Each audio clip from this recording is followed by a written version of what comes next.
नमस्कार दोस्तों, स्वागत है आपका आज की बेहद बड़ी और जरूरी खबरों में। लेकिन खबर में आगे बढ़ने से पहले अगर आप भी भाजपा सरकार का विरोध करते हैं तो आप अभी इस वीडियो को लाइक कीजिए और इस लाल बटन को दबाकर चैनल को फ्री में सब्सक्राइब करके घंटी बजाइए और कमेंट में लिखें फेल बीजेपी। रुक करते हैं पहले खबर की तरफ। प्रियंका का योगी पर निशाना, क्राइम में टॉप पर यूपी, प्रचार में अपराध मुक्त। जी हां दोस्तों, 2 जुलाई की रात कानपुर में 8 पुलिस वालों की हुई। कांग्रेस पार्टी की राष्ट्रीय महासचिव प्रियंका गांधी ने रविवार को योगी सरकार पर निशाना साधा है। उन्होंने कहा कि क्राइम में यूपी देश में टॉप पर है और सीएम योगी के प्रचार में यूपी अपराध मुक्त हो चुका है। जवाबदेही किसकी है? प्रियंका ने ट्वीट करके कहा कि पिछले एक हफ्ते में उत्तर प्रदेश में करीब 50 हुई। सीएम के प्रचार में तो यूपी अपराध मुक्त हो चुका है, लेकिन सच्चाई कुछ और ही है। आंकड़ों के अनुसार कई अपराधों में यूपी पूरे देश में टॉप पर है। आज फिर जौनपुर में एक निरसन का मामला सामने आया। अब बहुत हुआ, जवाबदेही किसकी है? पिछले एक हफ्ते में उत्तर प्रदेश में करीब 50 हत्याएं हुई। सीएम के प्रचार में तो यूपी अपराध मुक्त हो चुका है, लेकिन सच्चाई कुछ और ही है। आंकड़ों के अनुसार कई अपराधों में यूपी पूरे देश पर टॉप पर है। आज फिर जौनपुर में एक नृशंस हत्या का मामला सामने आया। अब बहुत हुआ, जवाबदेही किसकी है?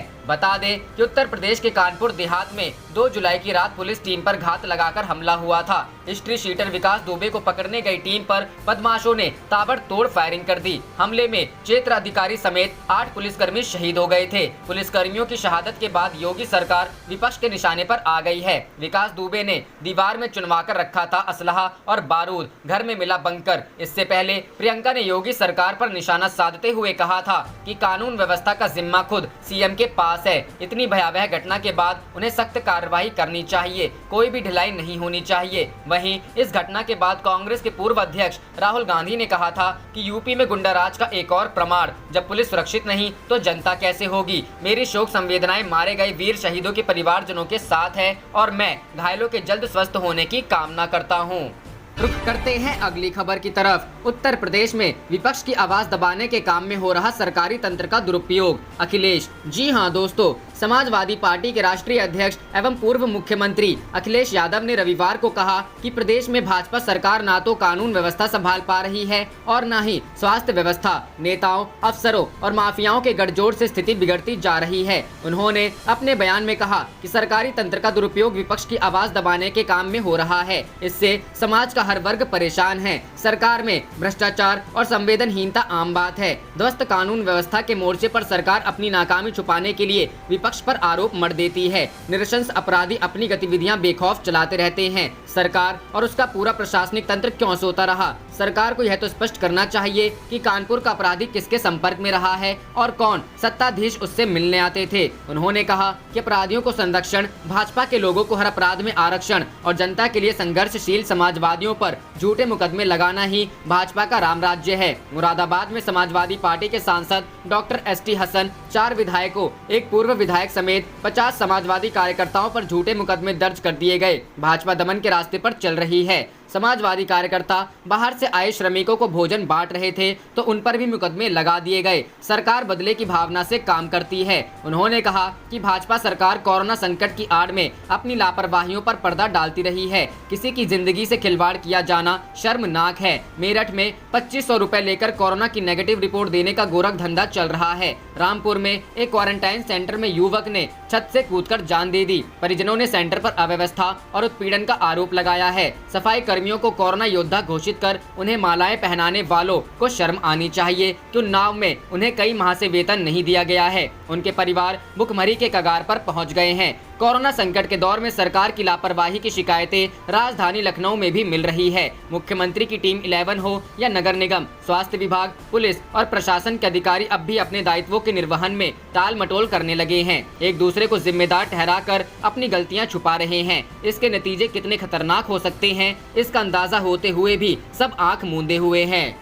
रुक करते हैं अगली खबर की तरफ। कोरोना के बढ़ते मामलों पर बोली कांग्रेस, आज सबसे भयावह दिन, बीजेपी को ज्यादा जरूरी लग रहा है चुनाव प्रचार। जी हां दोस्तों, देश में एक दिन में कोरोना वायरस संक्रमण के सर्वाधिक 24,850 नए मामले सामने आने के साथ ही कोविड-19 के कुल मामलों की संख्या 6,73,165 हो गई है। इस बीच कांग्रेस ने भारतीय जनता पार्टी पर हमला बोला है और उसे कोरोना की लड़ाई में फेल बताया है। कांग्रेस ने ट्वीट करते हुए ट्वीट किया, हर गुजरता दिन कोरोना मामलों का नया रिकॉर्ड कायम कर रहा है। 24 घंटों में लगभग 25,000 केस का मतलब है हर मिनट लगभग 17 से ज्यादा कोरोना के मरीज। विडंबना देखिए, किस भयावह स्थिति के बीच भी बीजेपी को चुनाव प्रचार ज्यादा जरूरी लग रहा है, लोगों की सेहत नहीं। बता दें, देश में लगातार तीसरे दिन संक्रमण के 20,000 से अधिक नए मामले सामने आए हैं और अब भारत में रूस के मुकाबले संक्रमण के मामले थोड़े ही कम हैं। जॉन हॉपकिंस विश्वविद्यालय के मुताबिक भारत में रूस के मुकाबले संक्रमण के 399 मामले कम हैं। अमेरिका, ब्राजील और रूस के बाद भारत इस वैश्विक महामारी से बुरी तरह प्रभावित दुनिया का चौथा देश है। मृतक संख्या के मामले में भारत 8वें स्थान पर है। हर गुजरता दिन कोरोना मामलों का नया रिकॉर्ड कायम कर रहा है। 24 घंटे में लगभग 25,000 केस का मतलब है हर मिनट लगभग 17 से ज्यादा कोरोना के मरीज। विडंबना देखिए, किस भयावह स्थिति के बीच भी भाजपा को चुनाव प्रचार ज्यादा जरूरी लग रहा है, लोगों की सेहत नहीं। महाराष्ट्र में 2 लाख से अधिक हुए कोरोना के केस। स्वास्थ्य मंत्रालय के सुबह 8 बजे अपडेट किए गए डेटा के मुताबिक महाराष्ट्र में कोविड-19 के मामलों 2 लाख से अधिक हो गए हैं। यहां एक दिन में संक्रमण के 7,074 नए मामले सामने आए हैं। बीते 24 घंटे में तमिलनाडु में संक्रमण के 4,280 नए मामले सामने आए, जबकि दिल्ली, तेलंगाना, कर्नाटक, असम और बिहार में एक दिन में कोविड-19 के कुल 7,935 नए मामले सामने आए। एक दिन में सामने आए कुल मामलों में से 78% मामले इन राज्यों से हैं। देश में कोरोना के 2,44,000 से अधिक मामले सक्रिय है।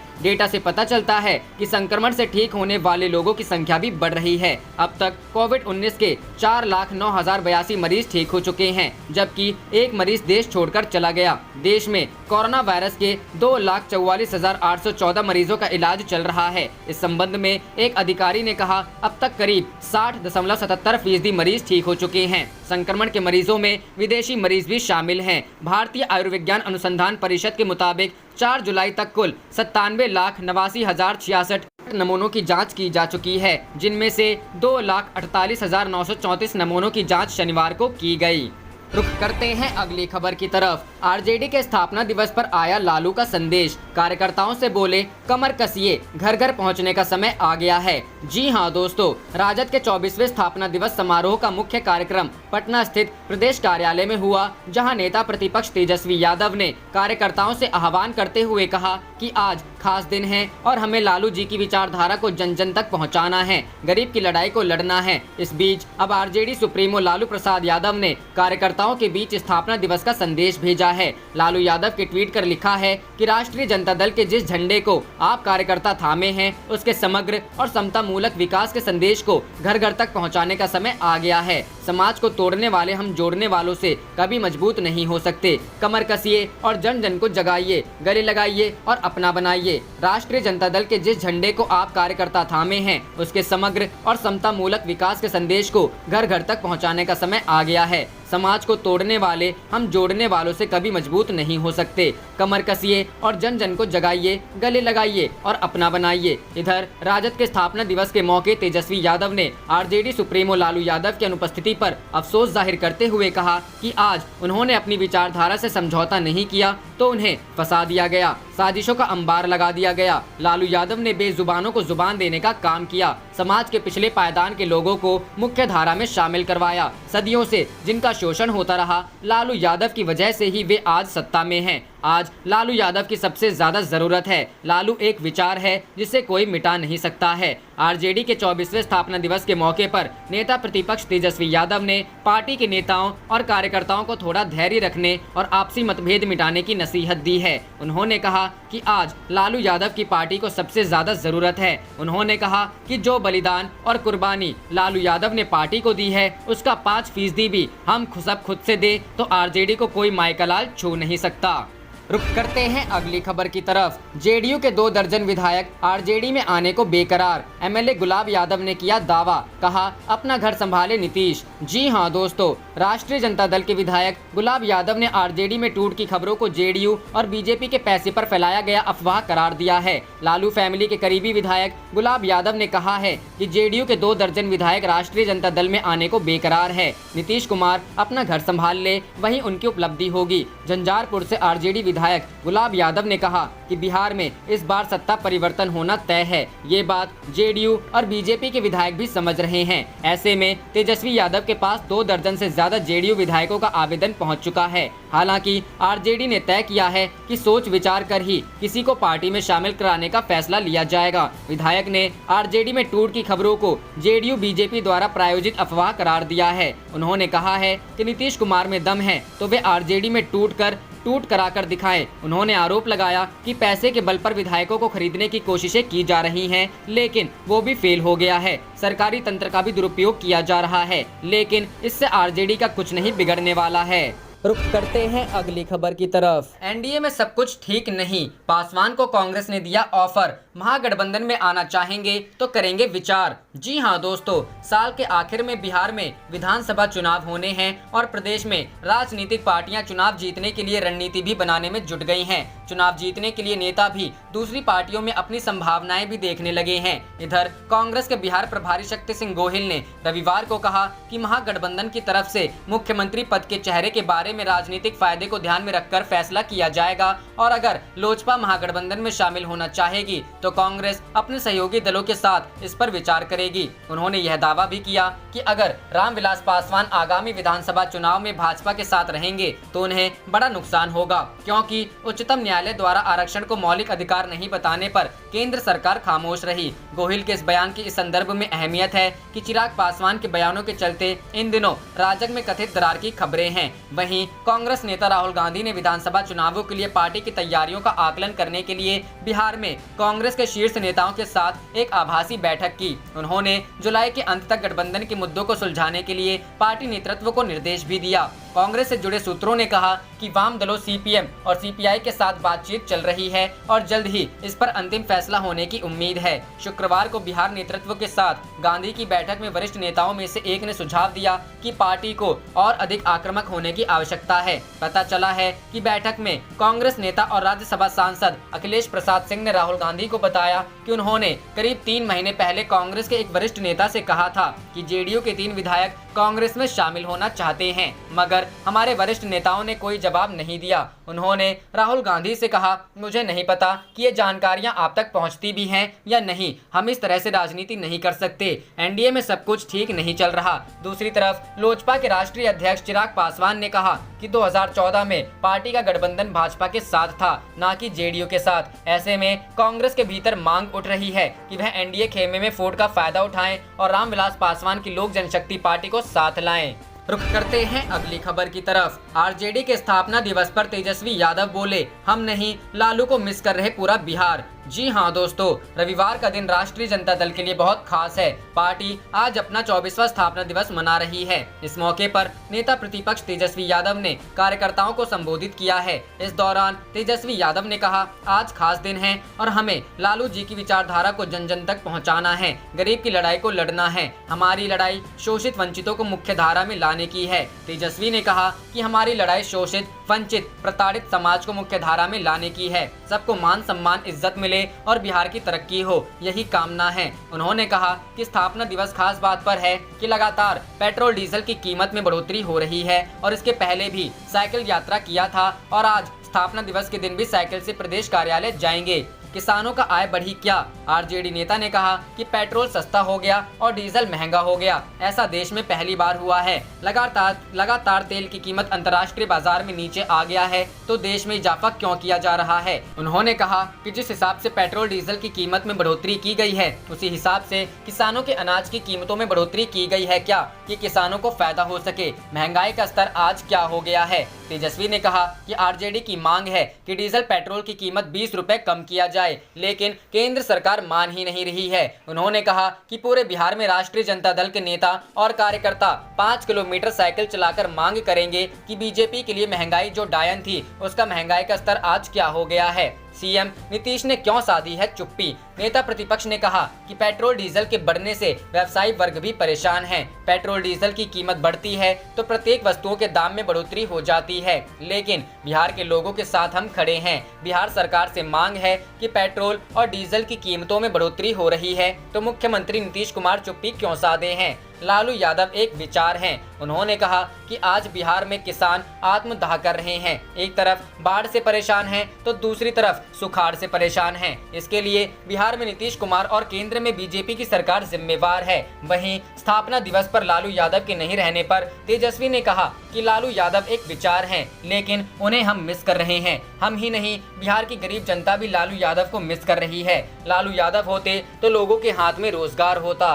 रुख करते हैं अगली खबर की तरफ। रामविलास पासवान को बीजेपी के साथ होगा नुकसान, महागठबंधन में आना चाहेंगे तो करेंगे विचार। कांग्रेस। जी हां दोस्तों, कांग्रेस के बिहार प्रभारी शक्ति सिंह गोहिल ने रविवार को कहा कि महागठबंधन की तरफ से मुख्यमंत्री पद के चेहरे के बारे में राजनीतिक फायदे को ध्यान में रखकर फैसला किया जाएगा और अगर लोक जनशक्ति पार्टी महागठबंधन में शामिल होना चाहेगी तो कांग्रेस अपने सहयोगी दलों के साथ इस पर विचार करेगी। न्यूज एजेंसी पीटीआई के साथ बातचीत में यह दावा भी किया कि अगर रामविलास पासवान आगामी विधानसभा चुनाव में भारतीय जनता पार्टी के साथ रहेंगे तो उन्हें बड़ा नुकसान होगा, क्योंकि सुप्रीम कोर्ट द्वारा आरक्षण को मौलिक अधिकार नहीं बताने पर केंद्र सरकार खामोश रही। गोहिल के इस बयान के संदर्भ में अहमियत है कि चिराग पासवान के बयानों के चलते इन दिनों राष्ट्रीय जनतांत्रिक गठबंधन में कथित दरार की खबरें हैं। पिछले कुछ हफ्तों में चिराग पासवान ने कई मौकों पर नीतीश कुमार की परोक्ष आलोचना की है तथा हाल ही में एनडीए को अक्षुण्ण बताने वाले लोजपा के मुंगेर जिलाध्यक्ष राघवेंद्र भारती को उनके पद से हटा दिया गया। एनडीए में बिखराव होने वाला है। चिराग पासवान के हालिया बयानों के बारे में पूछे जाने पर उन्होंने दावा किया एनडीए में बिखराव होने वाला है क्योंकि भाजपा जरूरत के हिसाब से सहयोगी दलों का इस्तेमाल करती है और फिर धोखा देती है। शिवसेना को देखिए, उसका भाजपा ने पहले इस्तेमाल किया और फिर उसके साथ किए गए वादे तोड़ दिए। नीतीश कुमार और रामविलास पासवान के साथ भी भाजपा यही करेगी। पासवान दरवाजा खटखटाएंगे तो हम विचार करेंगे। कांग्रेस के बिहार प्रभारी ने यह भी कहा अगर पासवान जी भाजपा के साथ रहे तो उनका वोट बैंक खिसक जाएगा, क्योंकि जब उच्चतम न्यायालय ने कहा कि आरक्षण मौलिक अधिकार नहीं है तो केंद्र की राजग सरकार चुप रही। ऐसे में अगर भाजपा के साथ रहेंगे तो पासवान जी को बहुत बड़ा नुकसान होगा। यह पूछे जाने पर कि क्या महागठबंधन के दरवाजे पासवान के लिए खुले हुए हैं तो गोहिल ने कहा कि जब वह दरवाजा खटखटाएंगे तो हम अपने सहयोगी दलों के साथ विचार करेंगे और कोई फैसला करेंगे। महागठबंधन में सीट बंटवारे पर जल्द होना चाहिए फैसला। महागठबंधन में सीटों के तालमेल से जुड़े सवाल पर उनका कहना था, हमारी सोच है कि इस पर जल्द फैसला होना चाहिए। आखिरी समय में सीटों का बंटवारा होने पर ऊपरी स्तर पर तालमेल हो जाता है, लेकिन कार्यकर्ता के स्तर पर ठीक से समन्वय नहीं हो पाता। इसलिए हम चाहते हैं कि हमारे बीच जल्द से जल्द सीटों का बंटवारा हो जाए। मुख्यमंत्री पद के चेहरे के बारे में पूछे जाने पर गोहिल ने कहा, अभी तो हमारी प्राथमिकता है कि सभी सहयोगी दल वैचारिक प्रतिबद्धता के साथ मिलकर चले। जहां विचारधारा की बात होती है वहां व्यक्ति का ज्यादा महत्व नहीं रहता है। जो भी फायदेमंद होगा उस हिसाब से हम उचित समय पर फैसला कर लेंगे। रुख करते हैं अगली खबर की तरफ। पटना में जल जमाव पर तेजस्वी बोले, सरकार ने गलतियों से कुछ नहीं सीखा। जी हां दोस्तों, बिहार के कई इलाकों में भारी बारिश के कारण कई इलाकों में भरा पानी। बिहार की राजधानी पटना में 2 घंटे की मूसलाधार बारिश के बाद कई इलाकों में जल जमाव की स्थिति पैदा हो गई। मौसम विभाग ने पहले ही अलर्ट जारी किया था कि राजधानी पटना समेत बिहार के कई शहरों में झमाझम बारिश होगी। वहीं बारिश के बाद अब तेजस्वी यादव ने सूबे की नीतीश सरकार पर निशाना साधा है। दिन में करीब 1 बजे पटना में मूसलाधार बारिश शुरू हुई और 2 घंटे तक भारी बारिश के बाद कई इलाकों में पानी भर गया। पटना के जिन इलाकों में जल जमाव की स्थिति पैदा हुई उनमें वीआईपी कही जाने वाली कॉलोनी पाटलिपुत्र, राजेंद्र नगर, करबिघिया, गांधी मैदान और श्री कृष्णपुरी शामिल है। पाटलिपुत्र कॉलोनी इलाके में भारी बारिश के बाद कई जगहों पर घुटने तक पानी जमा हो गया। सड़क पर खड़ी गाड़ियों के चक्के भी आधे डूब गए। मौसम विभाग के पूर्वानुमान के अनुसार अगले 24 घंटों में राज्य के कई जिलों में आकाशीय बिजली के साथ भारी बारिश होने की संभावना है। वहीं शनिवार को खबर लिखे जाने तक पूरे प्रदेश में आकाशीय बिजली की वजह से और 25 से ज्यादा लोग घायल हो गए हैं। बिहार में आकाशीय बिजली को लेकर मौसम विभाग ने हाई अलर्ट जारी किया है। मौसम विभाग के मुताबिक रविवार तक पूरे प्रदेश में आकाशीय बिजली के साथ साथ भारी बारिश होने की संभावना है। तेजस्वी यादव का तंज, पटना में हुई बारिश के बाद जल जमाव को लेकर आरजेडी नेता तेजस्वी यादव ने बिहार की नीतीश कुमार सरकार पर तंज कसते हुए कहा कि पटना में वैसे ही स्थिति इस साल भी आएगी जैसा कि पिछले साल देखने को मिली थी। तेजस्वी यादव ने कहा, पिछले साल की गलतियों से नीतीश कुमार सरकार ने कुछ भी नहीं सीखा है। नाले और पंप हाउस पूरी तरीके से फेल हैं। 2 घंटे की बारिश में पटना डूब गया है। रुक करते हैं अगली खबर की तरफ। तेजस्वी व तेज प्रताप ने साइकिल चलाकर किया पेट्रोल डीजल की बढ़ती कीमतों का विरोध। आरजेडी आज मना रही 24वां स्थापना दिवस। जी हां दोस्तों, राष्ट्रीय जनता दल रविवार को पार्टी का 24वां स्थापना दिवस मना रही है। इस दौरान बिहार विधानसभा के नेता प्रतिपक्ष तेजस्वी यादव व तेज प्रताप यादव सहित राजद के अन्य कार्यकर्ताओं ने सरकार के विरोध में साइकिल मार्च किया। राजद ने पार्टी के स्थापना दिवस के अवसर पर पेट्रोल डीजल की बढ़ती कीमतों का विरोध साइकिल चलाकर किया। इस दौरान बिहार के नेता प्रतिपक्ष व राजद के नेता तेजस्वी यादव ने राजधानी पटना में साइकिल चलाकर अपना विरोध जाहिर किया। इस साइकिल मार्च में तेजस्वी यादव के साथ उनके बड़े भाई व बिहार के पूर्व स्वास्थ्य मंत्री तेज प्रताप यादव भी अन्य कार्यकर्ताओं के संग साइकिल मार्च में शामिल रहे। बता दें कि राजद ने यह निर्णय लिया था कि रविवार को जब पार्टी अपना 24वां स्थापना दिवस मनाएगी तो इस दिन पेट्रोल डीजल की बढ़ती कीमतों का विरोध साइकिल चलाकर किया जाएगा। तेजस्वी यादव ने कहा था कि रविवार के दिन राजद के कार्यकर्ता सभी पंचायतों में दिन के 11 बजे से साइकिल चलाकर 5 किलोमीटर की दूरी तय करेगी, जिसके द्वारा पेट्रोल डीजल की बढ़ती कीमतों का विरोध जाहिर किया जाएगा। आप देख रहे थे आपका अपना चैनल जय हिंद जय भारत।